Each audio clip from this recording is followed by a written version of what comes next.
दर्शकों, मई का महीना शुरू होने जा रहा है और हम सब इसमें प्रवेश करेंगे और ये हम जरूर जानना चाहेंगे कि महीना हमारे लिए कैसा जाएगा, क्योंकि जो भी ग्रह गोचर की स्थिति बनती है या उनका स्थान में परिवर्तन होता है उसका प्रभाव हमारे जीवन में निश्चित तौर से देखने को मिलता है। हरे कृष्ण दर्शकों, वैदिक एस्ट्रोगेन में आपका स्वागत है। मैं ज्योतिष आचार्य पूजा। हमारी मासिक राशिफल देश की श्रृंखला में हमने अब तक आपको 5 राशियों के बारे में बता चुके हैं और यदि आपको कोई मिस हो गया तो आप प्लेलिस्ट में देख सकते हैं। तो आज की वीडियो में हम चर्चा करने वाले हैं छठी राशि कन्या राशि के बारे में। कन्या राशि के जातकों के लिए मई का महीना कैसा जाएगा, जो ग्रह गोचर की स्थिति बनेगी उसका प्रभाव आपके स्वास्थ्य पे कैसा देखने को मिलेगा, क्या कुछ उतार चढ़ाव देखने को मिल सकता है, साथ ही आपकी शिक्षा और करियर के लिए किस प्रकार का प्रभाव आपको देखने को मिलेगा, क्या कुछ सफलता मिलेगी या कुछ संघर्ष का सामना करना पड़ेगा, कार्य क्षेत्र में नौकरी पेशा लोगों के लिए मई का महीना कैसा जाएगा, इसके अलावा आपके व्यवसाय के लिए यानी बिजनेस के लिए मई का महीना कैसे रहने वाला है, कुछ आपकी बात बनेगी, कुछ नए ऑफर्स मिलेंगे, ये हम समझेंगे। इसके अलावा आपके प्रेम संबंध यानी लव रिलेशनशिप के लिए मई का महीना कैसा जाएगा, आप लोग के बीच में किस प्रकार का रिलेशनशिप डेवलप होगा या कुछ आपको इसमें परेशानी देखने को मिलेगी। उसी प्रकार से जो वैवाहिक दंपति उनके लिए मई का महीना कैसा जाएगा पूरे विश्लेषण के साथ आपके सामने प्रस्तुत करेंगे और साथ ही वीडियो के अंत में कुछ आपको हम उपाय बताएंगे जो ज्योतिष प्रमाणिक उपाय है, बहुत ही आसान है, आपको इसे नित्य करना चाहिए और इससे डेफिनेटली आपको जो बुरे प्रभाव है उससे आपको मुक्ति मिलेगी। आप जो आपकी जन्म राशि है या जन्म लगन है उसके हिसाब से आप जो ग्रह गोचर की स्थिति बनने जा रही है वो देख सकते हैं, जो कि इस प्रकार है। देखिए दर्शकों, लगन में ही यहाँ पे केतु गोचर कर रहे हैं और सप्तम भाव में राहु गोचर कर रहे हैं और पूरे वर्ष इसी भाव में रहेंगे। और इसके अलावा सप्तम भाव में आपके लग्नेश बुध और मंगल भी गोचर कर रहे हैं। अष्टम भाव में बृहस्पति, सूर्य और शुक्र गोचर कर रहे हैं। इसके अलावा शनि आपके छठे भाव में गोचर कर रहे हैं। तो अब इसमें कुछ परिवर्तन देखने को मिलेगा। सबसे बड़ा राहत आपको मिलने जा रही है। देखिए 1 मई को जो बृहस्पति आपके अष्टम भाव से निकल के आपके नवम भाव में प्रवेश करेंगे, बहुत बड़ी राहत है आपके लिए। जो कुछ भी इसके संदर्भ में आपको जो है सामना करना पड़ रहा है, जो भी समस्याओं का, मुसीबतों का, उसमें काफी आपको राहत देखने को मिलेगी। इसके अलावा आपके जो लग्नेश है बुध 10 मई को आपके अष्टम भाव में प्रवेश कर जाएंगे, तब थोड़ा आपको सावधान रहने की आवश्यकता है। सूर्य 14 मई को आपके अष्टम भाव से निकल के नवम भाव में वृषभ राशि में प्रवेश करेंगे। इसके अलावा शुक्र भी 19 मई को अष्टम भाव से निकल के आपके नवम भाव में अपनी ही राशि में प्रवेश करेंगे, यानी बृहस्पति, सूर्य और शुक्र की युति होगी आपके नवम भाव में। इसके अलावा आपके लग्नेश भी 31 मई को आपके नवम भाव में आ जाएंगे। तो अब आप ये समझ लिए कि नवम भाव में आते ही आपके जितने ग्रह हैं आपको इसका उचित परिणाम देखने को मिलेगा। बहुत ही शुभ आपको कह सकते हैं कॉम्बिनेशन बनने जा रहा है मई के अंत तक। अब इसका क्या प्रभाव पड़ेगा वो हम समझेंगे, लेकिन शुरुआत करने से पहले मैं आपसे एक निवेदन करना चाहूंगी कि आप हमारे चैनल को सब्सक्राइब करें, बेल नोटिफिकेशन जरूर प्रेस करें। इसके अलावा आप हमारे चैनल को लाइक और शेयर जरूर करें। स्वास्थ्य से अगर हम बात करें तो देखिए शनि छठे घर में बहुत दिनों से गोचर कर रहे हैं, तो पैरों से संबंधित दिक्कत बनी हुई है। पैरों में जिसको ज्वाइंट की समस्या वो थोड़ा बढ़ सकती है, उतार चढ़ाव इसके संदर्भ में आपको देखने को मिल सकता है। इसके अलावा स्लो डाइजेशन यानी आपके पाचन में भी कुछ कमजोरी देखने को मिल सकती है, जिसकी वजह से वात की समस्या भी बढ़ सकती है। इसके क्योंकि आपके जो मंगल और आपके लग्नेश सप्तम भाव में राहु के साथ गोचर करें, अब यहाँ पे मंगल अंगारक योग निर्माण कर रहे हैं, तो निश्चित तौर से कुछ ना कुछ प्रभाव आपको जरूर देखने को मिलेगा, जिसमें हेडेक की समस्या होगी, माइग्रेन की समस्या होगी, सर्वाइकल की समस्या अगर आपको है तो उसमें भी वृद्धि आपको देखने को मिल सकती है।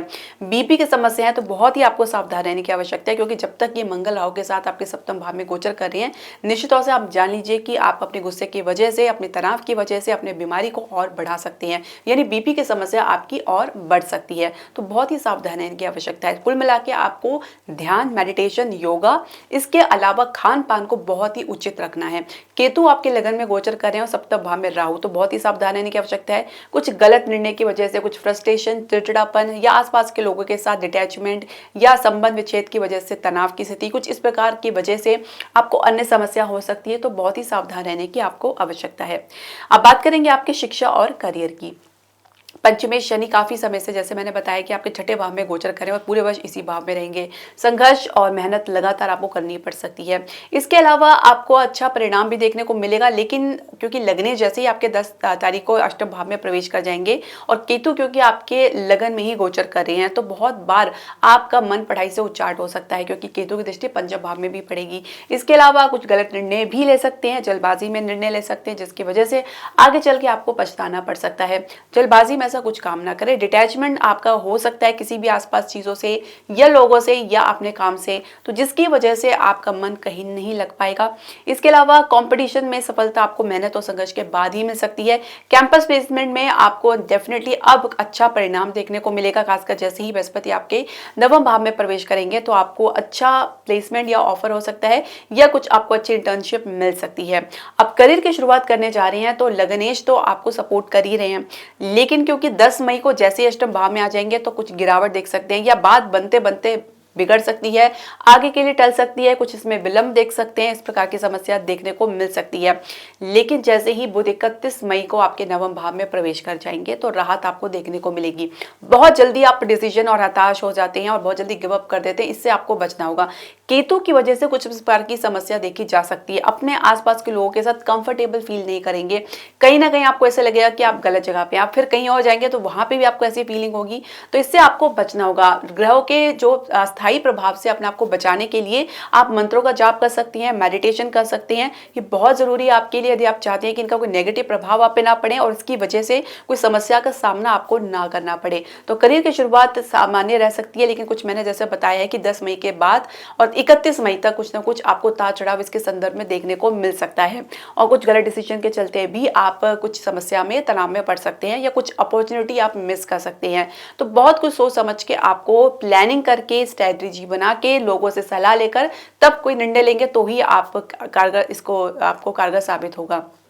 अगर आप पहले से नौकरी पेशा लोग हैं तो उनके कार्यक्षेत्र के लिए कार्यक्षेत्र में कैसा रहेगा मई 2024 का जो महीना कैसे जाएगा, तो वो हम समझेंगे। देखिए, दशमेश जो है आपके लग्नेश भी है, वो सप्तम भाव में गोचर करे, फिलहाल तो स्थिति ठीक ठाक है।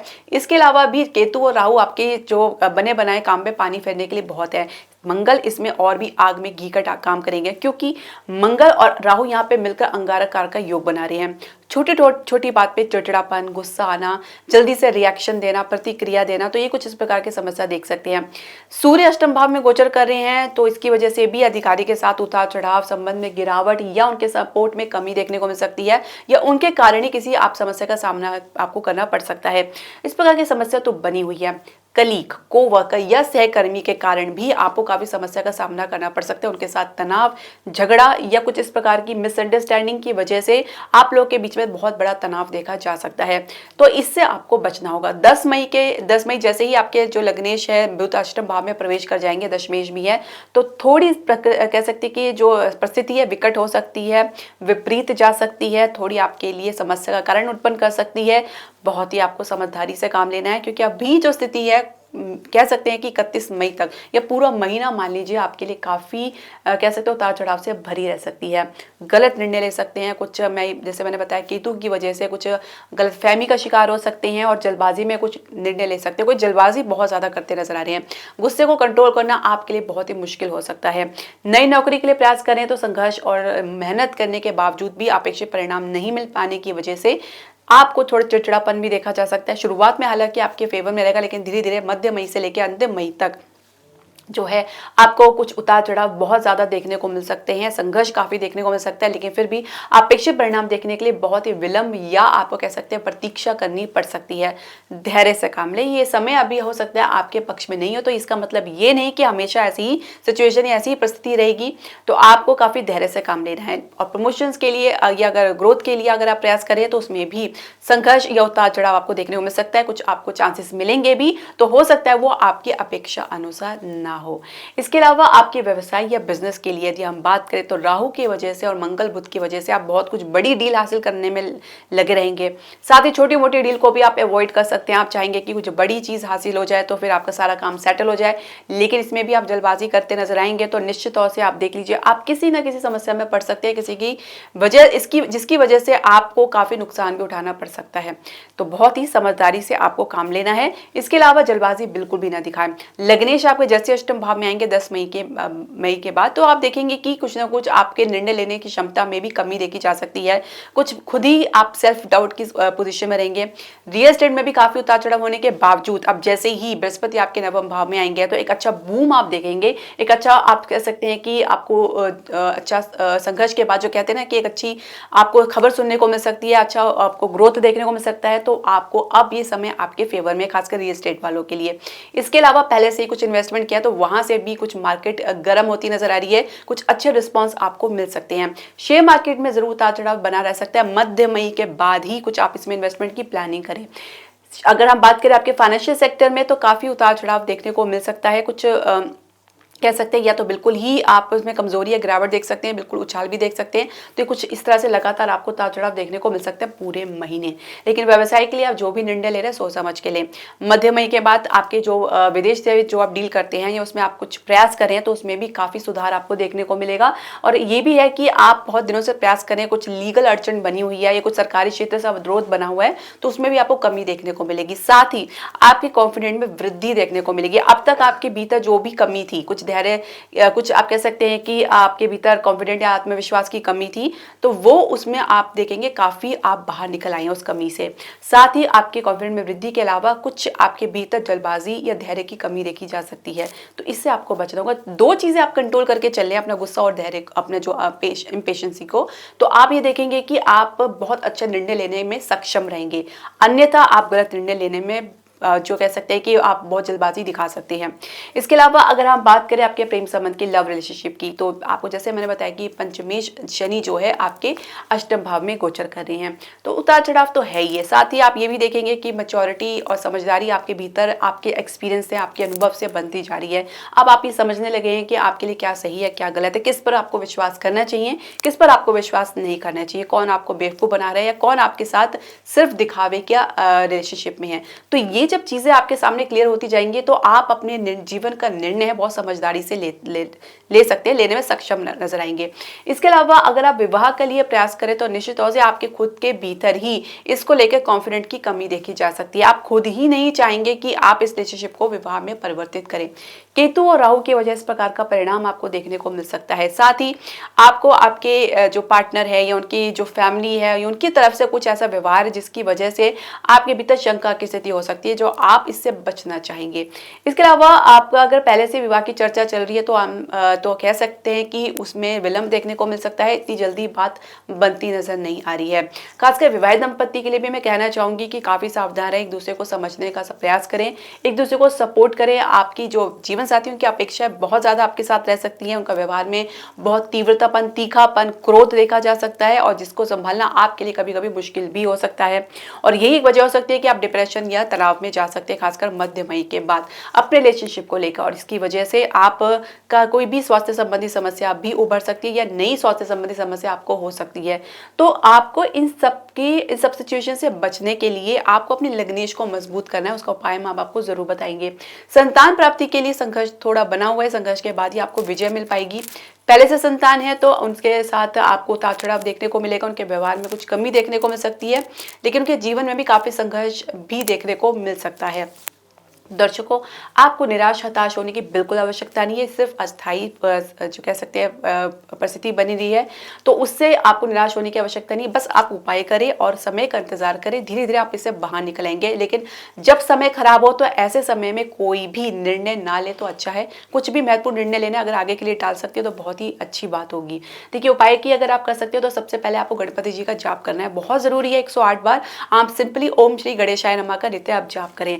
और बुधवार को हो सके तो गाय को हरा चारा खिलाएं या भगवान गणपति जी को आप 21 दुर्वा घास चढ़ा सकते हैं। जो भी आपके सामने अवेलेबल चीज़ों, जो आपके सामर्थ्य के अनुसार आप ऐसा जरूर करें।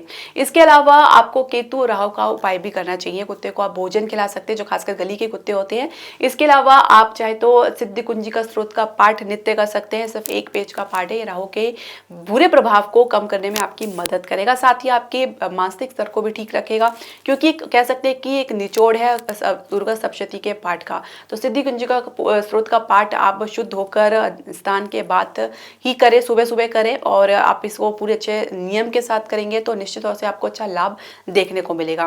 कुल मिला के आपको अब जो है बृहस्पति की वजह से जो दिक्कत का सामना करना पड़े उसमें काफी राहत देखने को मिलेगी, क्योंकि अब आपके लिए बृहस्पति केतु को कंट्रोल करने का काम करेंगे। बृहस्पति नवम भाव में बैठ के केतु पर दृष्टि डालेंगे, जिसमें केतु की वजह से अब तक आपके मन में जो आपके जीवन में जो नीरसतापन बना हुआ है, क्योंकि देखिए जब भी ग्रह गोचर करते हैं तो उसका परिणाम कुछ समय पहले दिखना शुरू हो जाता है। कुछ जो ग्रह होते हैं कुछ 1 महीना 2 महीना या 15 दिन में अपना असर पहले दिखाना शुरू कर देते हैं। तो निश्चित तौर से आप देखेंगे कि आपके भीतर कुछ परिवर्तन देखा जा रहा है। जो परिस्थिति से आप भाग रहे थे, जिससे बचना चाह रहे थे, उसमें भी आपको थोड़ा सुकून देखने को मिलेगा, उसमें भी राह आपको देखने को मिलेगी। तो हताश निराश बिल्कुल ना होए और ये उपाय आप जरूर करें।